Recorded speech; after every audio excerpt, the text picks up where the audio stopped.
Even UGC net JRF paper second history का आज मैं 10 क्वेश्चन फिर से लेकर आया हूँ। इसके पहले 6 वीडियो अपलोड कर चुके हैं, जिसमें से 60 क्वेश्चन अपलोड किए जा चुके हैं।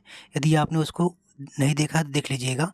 वो बहुत ही इंपॉर्टेंट क्वेश्चन कराया हूँ मैं, जो आपके एग्जाम में क्वेश्चन आ सकते हैं। ठीक है, तो चलिए स्टार्ट करते हैं आज से। आज का जो क्वेश्चन है, निम्नलिखित को कालक्रम अनुसार व्यवस्थित कीजिए। Arrange the following in chronological order.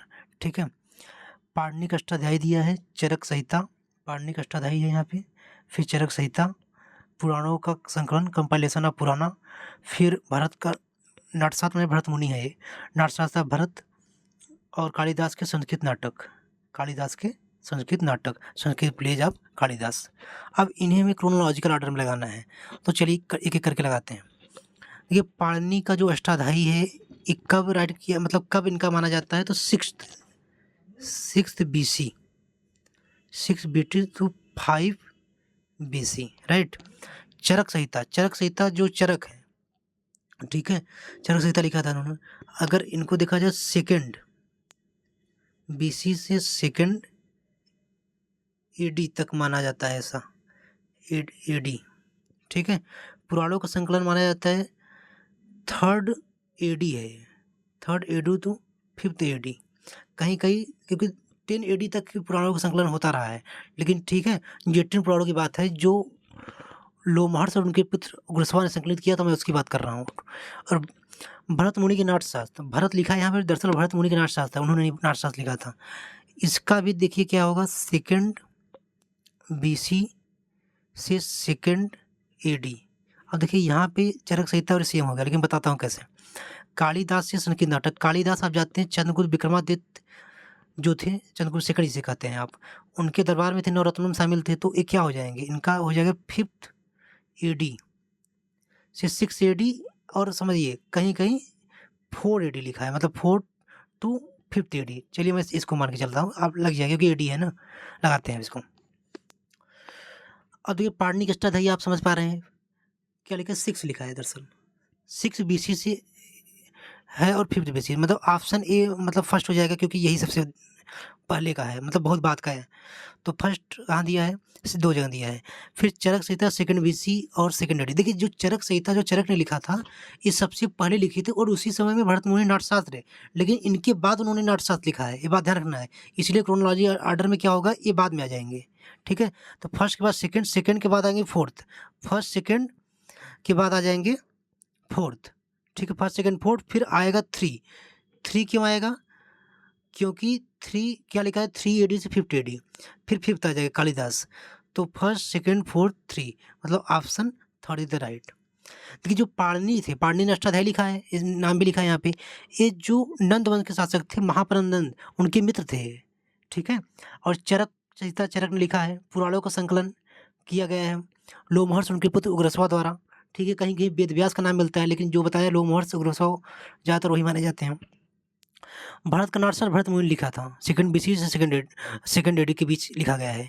Kalidas का संस्कृत नाटक आप जानते हैं, कालिदास ने जो है कुल 7 किताब लिखी हैं जो प्रमाणित हैं, और भी किताबें मिलती हैं, लेकिन 7, जैसे इसका ट्रिक है, शॉर्ट में मैं यूट्यूब वीडियो शॉर्ट में डाला था, अभिमा, ये अभिमा क्या है, नाटक है, नाटक। आ से क्या हो गया, अभिज्ञान शकुंतलम, वी से विक्रमोर्वशीयम, यम से मत से मालविकाग्निमित्रम, ये 3 नाटक था इनका।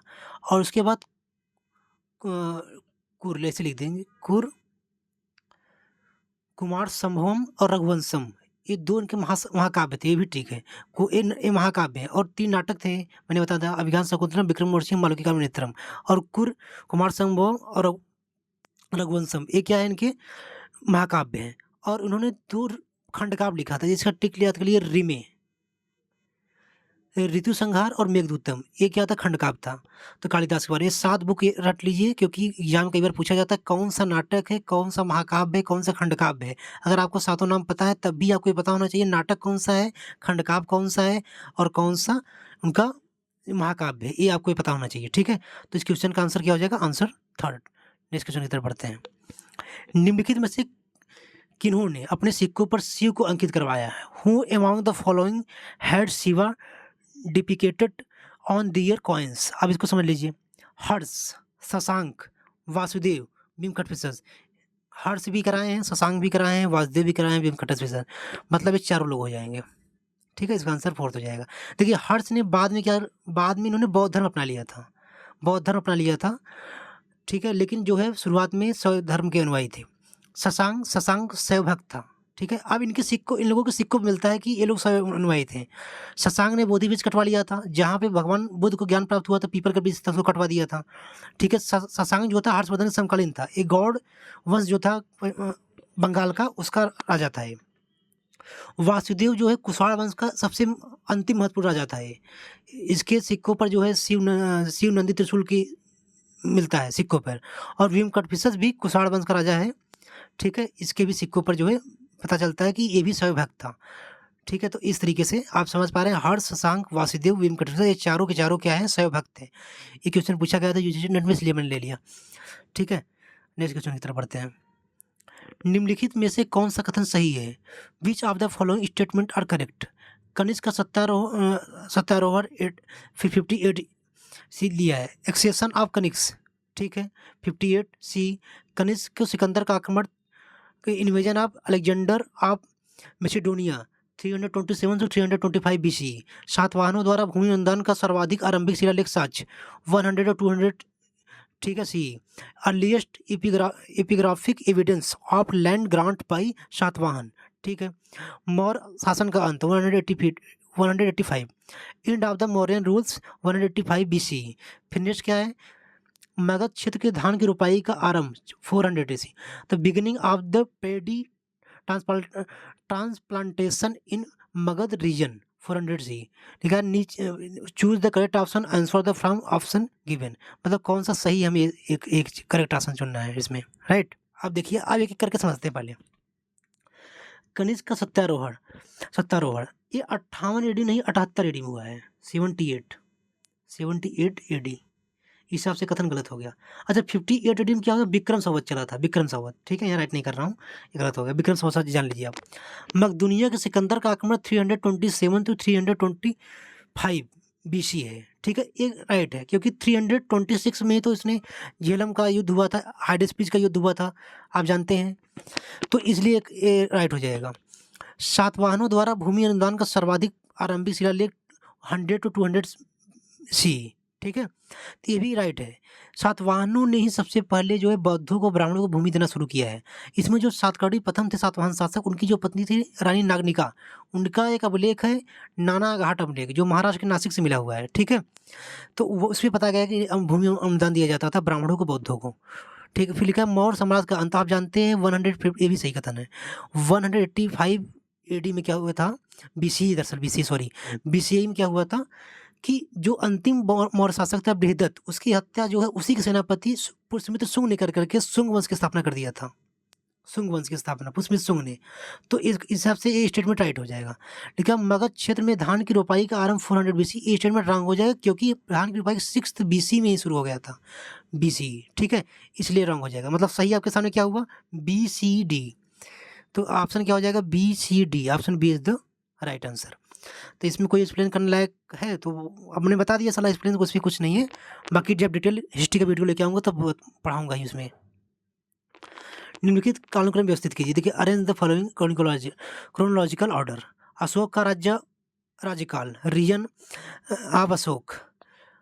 ठीक है, अब यहाँ रिजाइन लिख दिया है। ठीक है, चलिए, अच्छा सही कर लीजिएगा, मतलब राजा रोड एक्सेशन भी हो सकता था यहाँ पे। चंद्रगुप्त मौर्य का पदार्पण, एक्सेशन आप चंद्रगुप्त मौर्य। ठीक है, मकदूनिया के सिकंदर का आक्रमण, invasion of Alexander of Macedonia. Maurya साम्राज्य का अंत, इंडा मौर्यन एम्पायर। मगध के शासकों द्वारा सत्ता का सुदृढ़ीकरण, consolidation of power by the rulers of Magadh. नीचे दिए गए विकल्पों का सही उत्तर का चयन कीजिए, select the correct answer from the option given below. अब एक एक करके समझते हैं। क्रोनोलॉजिकल ऑर्डर क्वेश्चन एग्जाम में आते हैं बार बार, इसलिए मैं क्वेश्चन इसको लेके आ रहा हूँ बार बार आपके सामने। इनका हुआ था राज्यकाल 269 BC में, राइट। चंद्रगुप्त मौर्य का पदार्पण कब हुआ था? तो 321 to 322 BC, राइट। मकदूनिया का सिकंदर का आक्रमण जो पीछे दिया था ऑप्शन में भी, क्या दिया था? 327 से 25 BC, राइट। मौर्य साम्राज्य का अंत अभी भी ये भी ऑप्शन में दिया था पीछे 185 BC। मैंने बताया था ना बृहदत्त अंतिम शासक था, उसका जो है सेनापति था पुष्यमित्र शुंग, उसने क्या किया था, मतलब सत्ता हथिया लिया था। मगध के शासकों द्वारा सत्ता का सुदृढ़ीकरण ये हुआ था 6th BC का मामला है ये। ठीक उस समय जो है मगध साम्राज्य का उत्कर्ष हो रहा था धीरे धीरे। ठीक है, तो अब इसको क्रोनोलॉजिकल ऑर्डर में लगाते हैं। देखिए अब आप देखिए ऑप्शन से, तो सबसे पहले क्या हो जाएगा, ऑप्शन ई हो जाएगा। ऑप्शन ई 3 जगह दिया है। ठीक है, उसके बाद फिर आपके सामने आएगा क्या आ जाएगा आपके सामने मकदूनिया के सिकंदर पर आक्रमण, मतलब ई के बाद आ जाएगा सी, ई के बाद सी। ऑप्शन 2 जगह दिया, मतलब सभी जगह दिया है। ठीक है, सी के बाद आ जाएगा बी, ई सी बी। ठीक है, ई सी बी के बाद फिर क्या आ जाएगा, ई सी बी, फिर अशोक राज्य, फिर ए, ई सी बी ए, और उसके बाद अंत में डी आ जाएगा। Option A is the right, option A is the right. तो अशोक राज्य से 269 BC, चंद्रगुप्त मौर्य का पदार्पण 321 और 322 BC ऐलान कर लीजिएगा। फिर मकदूनिया के सिकंदर का आक्रमण, इन्वेजन ऑफ अलेक्जेंडर मैसेडोनिया 327, 326 भी हाईलाइट करेंगे तभी सही होगा, क्योंकि हमें क्रोनोलॉजिकल ऑर्डर लगाना है, किसी तरीके से आप लगा लीजिए, बस आपका आंसर सही होना चाहिए। अब साम्राज्य का अंत पता हो गया 185 BC, और मगध शासकों का सुदृढ़ीकरण 600 BC का मामला है, 600 BC यानी 6 BC। ठीक है, इस हिसाब से क्या हो जाएगा आपका आंसर ए हो जाएगा। ठीक है, इसमें कुछ बताने लायक नहीं है, क्योंकि जो है क्रोनोलॉजिकल ऑर्डर से लगाना था। फैक्ट तो बहुत है, लेकिन डिटेल क्लास लेकर आया जाएगा तब बताएंगे उसमें। कला के इतिहास के संदर्भ में निम्नलिखित को पहले के बाद में क्रम लगाइए, फिर क्रोनोलॉजिकल ऑर्डर क्वेश्चन आ गया। ठीक है, इसमें हमें देखना होगा पहले। देखिए भूमरा है, भरहुत है, जगपेट्टा है, तंजाउर है। देखिए तंजाउर तो आप जानते हैं ये 11 AD का है। ठीक है, पहले जो याद आ रहा है पहले उसको कर लेते हैं। ठीक है, अब भरहुत जो है गुप्त काल का है, हमारे गुप्त का, सॉरी, ये हो जाएगा सुंग काल का। सुंग काल यानी हो जाएगा 2nd BC का है भरहुत। और जगपेट्टा जो है इस 1st BC और 1st BC से 2nd AD तक का है मामला, उस टाइम में बना था जगपेट्टा का है। ये क्या बताता हूँ, भूमरा जो है गुप्त काल का शिव मंदिर है, ये 5th AD, तो 6 AD का मामला है। राइट, अब इसको क्रम से लगाया जा सकता है आराम से, पहले क्रम से लगा लेते हैं। तो फर्स्ट ऑफ ऑल क्या होगा, फर्स्ट ऑफ ऑल 2nd हो जाएगा ऑप्शन, मतलब ऑप्शन सी का देखिए में तो है, तो option B is the right. अब देखिए भूमरा जो है शिव मंदिर है। ठीक है, ये गुप्त काल का मंदिर है। और भरहुत एक बौद्ध स्तूप है। ठीक है, बहुत फेमस बौद्ध स्तूप है भरहुत। ठीक है, और जगपेट्टा भी क्या है, बौद्ध स्तूप है। और तंजाउर में आप जानते हैं चोलकालीन राजा राज प्रथम, जिन्होंने तंजाउर में बृहदेश्वर मंदिर बनाया था, जो द्रविड़ कला में मंदिर बना हुआ है। ठीक है, ये 11वीं शताब्दी का मंदिर है। ठीक है, तो इस हिसाब से तो आप समझ पा रहे हैं, तो इसका आंसर जो है ऑप्शन बी हो जाएगा। पहले आपका हो जाएगा भरहुत, फिर जगपेट्टा, फिर भूमरा, फिर तंजाउर सबसे लास्ट में हो जाएगा। तो इस आंसर इसका हो जाएगा। नेक्स्ट क्वेश्चन की तरफ बढ़ते हैं। लिखा नीचे दिए गए कथन है, given below are two statement दिए गए दोस्त। महाभारत के भीष्म पर्व में हुणों के आक्रमण का उल्लेख मिलता है। स्टेटमेंट फर्स्ट में क्या है, the mention of Huna invasion in found in the Bhishma पर्व ऑफ महाभारत। सेकंड स्टेटमेंट क्या कह रहा है, स्कंद गुप्त के जूनागढ़ अभिलेख में गुप्त काल के दौरान हुणों के आक्रमण का उल्लेख मिलता है। Statement second, the mention of Huna invasion during the Gupta period is founded in the, लिखा है जूनागढ़ इंस्क्रिप्शन ऑफ, यहाँ क्या हो जाएगा, जूनागढ़ स्कंदगुप्त। ठीक है, उपयुक्त कथनों में विचार कीजिए, मतलब कौन सा कथन सही है ये जानना है आपको, करेक्ट ऑप्शन चूज करना है, करेक्ट ऑप्शन बताना है इसमें।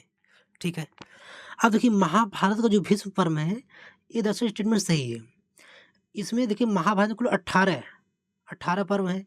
18 पर्व में जो छठा पर्व है, छठा पर्व जो 18 पर्व है, 18 पर्व में जो छठा पर्व है, यही क्या है, भीष्म पर्व है, छठे पर्व। इसी में क्या है, भगवत गीता है, भगवत गीता छठे पर्व, महाभारत के छठे पर्व में है, और इसी में हुणों के आक्रमण के बारे में भी बताया गया है, इसलिए यह स्टेटमेंट सही हो जाएगा। अब जूनागढ़ अभिलेख के गुप्त काल के दौरान हुणों के आक्रमण को लेकर ये भी कथन सही है। इस हिसाब से कथन दोनों सही है, कथन 1 और 2 दोनों सही, option A is the right हो जाएगा। अब देखिए जूनागढ़ अभिलेख। ठीक है, जूनागढ़ अभिलेख में एक मिलता है सुदर्शन झील, क्या मिलता है, सुदर्शन झील मिलता है, सुदर्शन लेक। ठीक है, इस झील में क्या है, 4 राजाओं का, इसमें दरअसल 800 सालों का पूरा विवरण मिल जाता है। इसमें जो लेक बने हैं इसमें 4 राजाओं का ज़िक्र होता है। सबसे पहले मौर्य सम्राट चंद्रगुप्त मौर्य हैं। चंद्रगुप्त मौर्य, मैं कुछ नहीं लिखूँगा क्योंकि पहले से बता रहा हूँ। चंद्रगुप्त मौर्य, चंद्रगुप्त मौर्य के समय में एक थे, उनका नाम था पुष्यगुप्त। पुष्यगुप्त ने जो है उसमें इस झील का निर्माण कराया था। चंद्रगुप्त मौर्य मतलब उसमें क्या किया था, बांध वगैरह बनवाया। चंद्रगुप्त मौर्य के बाद अशोक आते हैं। चंद्रगुप्त में चाहे यहाँ लिख दिया मैंने। अशोक के समय इनका जो था वहाँ का राज्यपाल, उसका नाम था तुषास्प। तुषास्प तुषास्प था। ठीक, उसके बाद रुद्रदामन आता है। रुद्रदामन के समय क्या होता है, रुद्रदामन के समय उसका नाम था सुविशाख। रुद्रदामन। उसके बाद एक राजा और आता है गुप्त काल में, ये शक शासक था रुद्रदामन। गुप्त काल में जो राजा था उसका नाम था स्कंदगुप्त के समय जो है जो रहता है उसका नाम था चक्रपालित। जो पड़दत्त का पुत्र था चक्रपालित। इन सभी का योगदान है, इस झील में योगदान है। मतलब चंद्रगुप्त मौर्य के समय शुरू हुआ, फिर उस पे बाद बनवाया गया, बाद टूटता गया, फिर दोबारा इन्होंने बनवाया। इन चारों नाम आपको याद होना चाहिए।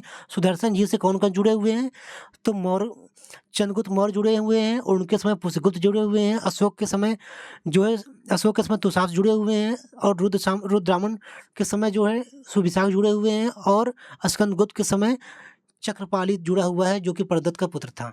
ठीक है, ये आप याद कर लीजिएगा। सुदर्शन झील के बारे में क्वेश्चन आते हैं और आए हुए हैं ऑलरेडी।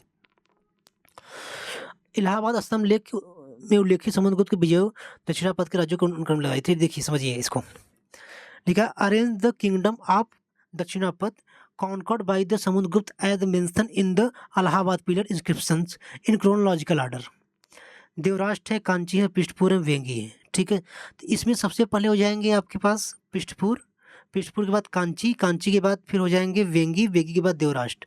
मतलब थर्ड मतलब ऑप्शन हो जाएगा ऑप्शन सी द राइट। देखिए समझिएगा, पृष्ठपुर के जो राजा थे वो थे महेंद्रगिरी।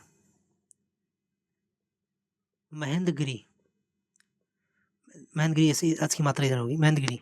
कांची के थे विष्णुगोप, कांची के विष्णुगोप थे। देवराष्ट्र के थे कुबेर राजा थे। वेगी के हस्तिवर्मा थे, मतलब आधा सा है, हस्तिवर्मा थे। वेगी हस्तिवर्मा थे। ठीक है, तो इस हिसाब से इसका क्रम मैं बताता हूँ, इसका मतलब डेट नहीं है, क्रम से लिखा हुआ है नाम। मैं बताता हूँ इलाहाबाद स्तंभ लेख के बारे में। ठीक है, इलाहाबाद स्तंभ लेख के बारे में, इसे प्रयाग प्रशस्ति भी कहा जाता है। इसके बारे में मैं दरअसल एक पेज लेख के तब बताता हूँ, या इसी बता देता हूँ। एक पेज देखिए, जो इलाहाबाद स्तंभ लेख है, स्तंभ, ठीक है, स्तंभ लेख, ये दरअसल संस्कृत, इसमें 3 भाषाओं का जिक्र हुआ है। पहला क्या है, संस्कृत है। पहला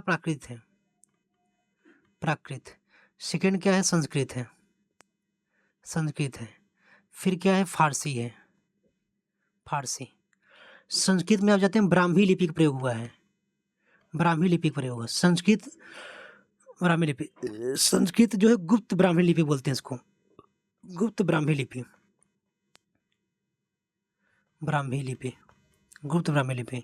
और फारसी में नस्तालिक लिपि। फारसी जानते हैं, नस्तालिक लिपि में लिखा जाता है, नस्तालिक लिपि में लिखा गया है। ठीक है, इसमें कुल 33 पंक्ति है। ठीक है, 33 पंक्ति में जो पंक्ति नंबर 19वीं और 20वीं है, उसमें समुद्रगुप्त के दक्षिण विजयों के बारे में बताया गया है। उसी में 12 नाम क्रम से लिखे गए हैं। ठीक है, उसी में जो 4 नाम था क्रोनोलॉजी लगाने के लिए था। ठीक है, और मैंने बता दिया ये 3 भाषाओं में लिखा गया है। एक गद्य और पद्य दोनों में है, प्रोज और पोएट्री दोनों में है, मतलब चंपू शैली में है। ठीक है, अब देखिए इसमें जो है दरअसल अशोक का नाम भी मिलता है, समुद्रगुप्त का नाम है, जहांगीर का भी नाम है, और जो है बीरबल का भी नाम मिलेगा इसमें। ठीक है, क्योंकि 17वीं दरअसल कौशाम्बी में था, और जहांगीर ने जो है इसको लाया था इलाहाबाद। अभी इलाहाबाद जो किला है उसमें जो है ये अशोक स्तंभ बना हुआ है। तो इसके बारे में यही जाना था। 33 पंक्ति है, 19वीं 20वीं पंक्ति में 12। जो समुद्रगुप्त था,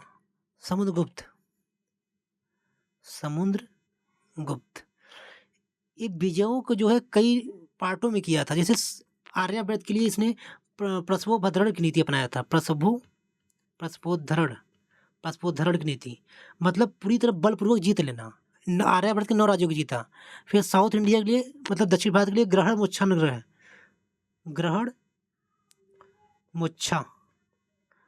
की नीति अपनाया इसने, ग्रहण मोच्छानुग्रह की नीति, ठीक है। और उसके बाद जो सीमांत राज्य थे जैसे कामरूप था, नेपाल था, उनके सामने अपनाया था उसने सर्व कर दान आज्ञा की नीति, सर्व कर दान आज्ञा करण की नीति था। उसके बाद जो 8वीं ग्रास थे जंगल जैसे बिंदर क्षेत्र में थे मध्य प्रदेश साइड में, उनके साथ अपनाया था परिचारकृत की नीति,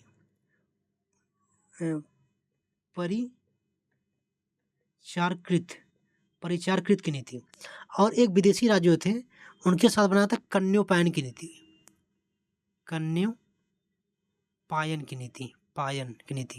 कन्योपायन मतलब आत्मनिवेदन कन्योपायन की नीति। ये क्या था पहले समझ लीजिए।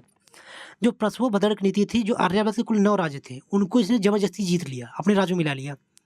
लेकिन जो दक्षिण भारत के थे उनको तो जीता जरूर, ग्रहण मोच्छानुग्रह की नीति अपना। इसका मतलब क्या हो, ग्रहण मतलब उनको जीत लेना, मोच्छा मतलब मुक्त कर देना, अनुग्रह मतलब उनके ऊपर कृपा करना, मतलब आप टैक्स देते रहिए, आपको राज मुक्त कर दिया गया, ठीक है। मतलब उनको सीधे अपने राज्य में नहीं बुलाया लेकिन वो टैक्स वगैरह देते रहे।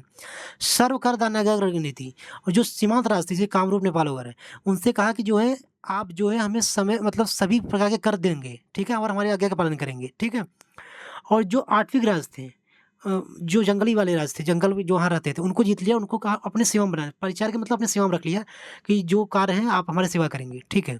और जो कन्योपायन की नीति थी विदेशी राज्यों के था, मतलब जो विदेशी राज्य हैं उनको जीतने के बाद उनसे कहा कि आप अपने कन्या का विवाह करेंगे गुप्त काल में। ये सारी चीज़ें उस नीति बनाई थी, ठीक है। तो ये जानना था आपके बारे में। अब नेक्स्ट क्वेश्चन की तरफ बढ़ते हैं। अच्छा, प्रयाग परिस्थिति या इलाहाबाद स्तंभ लेख जो यही है, इसी के यही सब लिखा हुआ है, ठीक है। ये इलाहाबाद के किले में जो अकबर किला है उसी में है, अभी रखा हुआ है। आप कभी इलाहाबाद आइए देख सकते हैं इसको, प्रयागराज।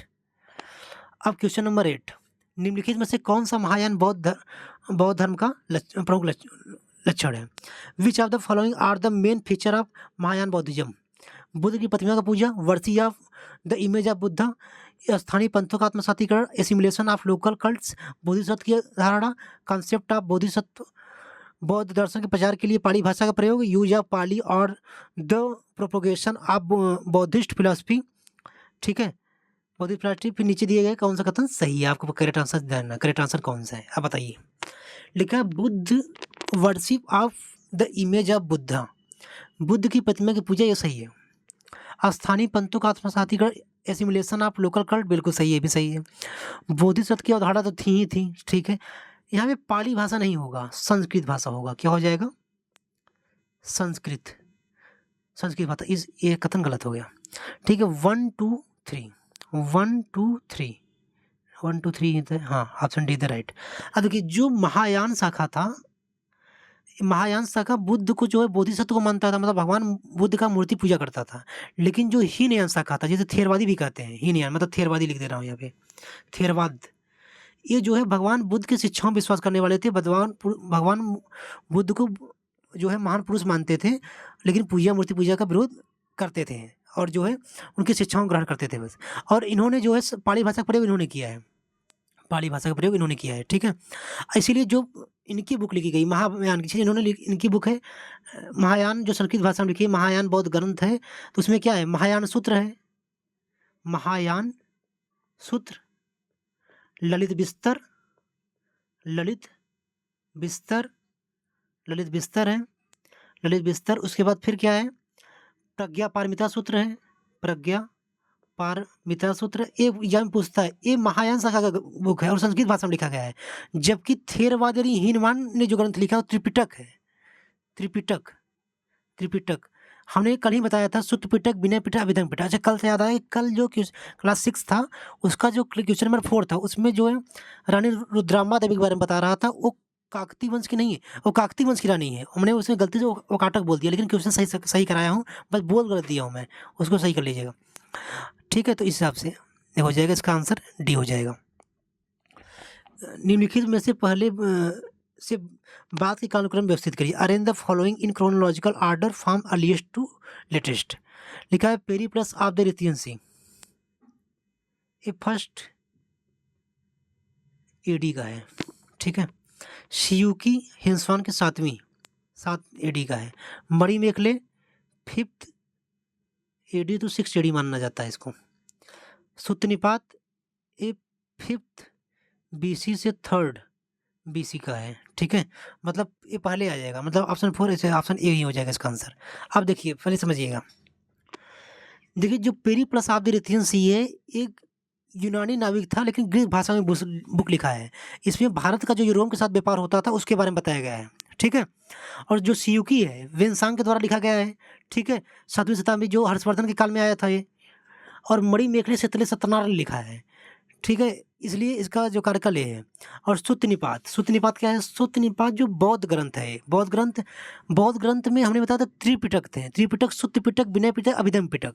सुत्त पिटक के आनंद है और विनय पिटक के उपाली है, अभिधम पिटक के मोगलीपित्तिस है। तो सुत्त पिटक ये सब पाली भाषा में लिखे गए हैं। सुत्त पिटक अभी पिछले क्वेश्चन बताया था। सुत्त पिटक के 5 भाग थे, जिसमें दिग्घ निकाय, मध्यम निकाय, दिग्घ निकाय,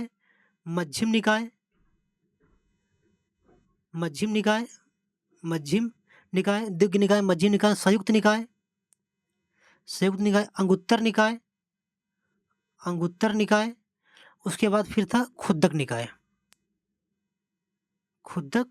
निकाय। इसी खुद्दक निकाय यहाँ लिखना होगा, निकाय है। खुद्दक निकाय के 15 भाग थे। कितने भाग थे? 15। उन्हीं 15 भागों में एक भाग का नाम सुत्तनिपात है, ठीक है। सुत्तनिपात है तो सुत्तनिपात तो बहुत पहले का होगा क्योंकि बौद्ध ग्रंथ है, इसीलिए क्या होगा फर्स्ट ऑफ ऑल क्या हो जाएगा ऑप्शन, मतलब 4 हो जाएगा। 4 के बाद आएगा फर्स्ट क्यों आएगा? क्योंकि फर्स्ट एडी का है। उसके बाद सियुकी, उसके मणिमेखले आ जाएगा 5th, ये सब एडी के हैं और सियुकी आ जाएगा, ठीक है। आप समझ पा रहे हैं? जो मैं एक्सप्लेनेशन दे रहा हूँ वो जो है आप बस सुनते रहिए, आपको याद हो जाएगा, आपको एग्जाम में बहुत हेल्प मिलेगा, ठीक है। और डिटेल वीडियो मैं लेकर आऊँगा जब तब और डिटेल में बताऊँगा, अभी तो मैं शॉर्ट में ही बता रहा हूँ। अब देखिए लाजाहोम, क्वेश्चन नंबर लास्ट है लाजाहोम। लाजाहोम क्या था? तो आप देख के ही बता सकते हैं क्या था है। तो विवाह अनुष्ठान था ये, ठीक है। विवाह अनुष्ठान था ये लाजा। लाजा क्या है? लाजा मतलब होता है कि जो धान होती है, धान का लावा, जिसे बोलते हैं पफी, क्या बोलते हैं? पफ्ड राइस या पैडी, पफ्ड राइस या पैडी बोलते हैं इंग्लिश में। जो धान का लावा, होम मतलब होता है हवन। तो क्या होता है जब उसमें क्या होते हैं लावा डाला जाता है हवन, उसी के बारे में बात हो रहा है, विवाह अनुष्ठान संबंधित है। सन्यासियों कर्तव्य जो है, ठीक है। पंच महायज्ञ 5 प्रकार के महायज्ञ होते थे, जिसमें देवयज्ञ थे, ब्रह्मयज्ञ थे, मनुष्य यज्ञ थे, भूत यज्ञ थे। इसी तरीके से 5 यज्ञ थे, ठीक है। लाएंगे वीडियोज के ऊपर वैदिक काल में, वैदिक काल की पूरी बताऊंगा मैं। तो ठीक है, देख रहे हैं अब ये हमारे विक्की भाई हैं, विक्की कौशल और कैटरीना कैफ देख रहे हैं आप। तो विवाह अनुष्ठान से जुड़ा हुआ है कथन है। तो आप देख रहे हैं कैटरीना कैफ को यहाँ पे। कुछ दिन तक जो है सलमान भाई के साथ थी सलमान, उसके बाद रणबीर कपूर, फिर उसके बाद फिर इनका नंबर आ गया, रणबीर कपूर के साथ मौज मस्ती हुआ ठीक है। तो ये हालांकि JRF में काम नहीं आने वाला। तो ये बस इतना ही था। इसका आंसर क्या हो जाएगा? लाजवाब का आंसर हो जाएगा विवाह अनुष्ठान। तो हमारे चैनल को सब्सक्राइब कर लीजिएगा। अब नेक्स्ट वीडियो लेकर आएंगे तो फिर इसमें डिटेल में डिस्कस करेंगे। नेक्स्ट 10 क्वेश्चन फिर आएगा।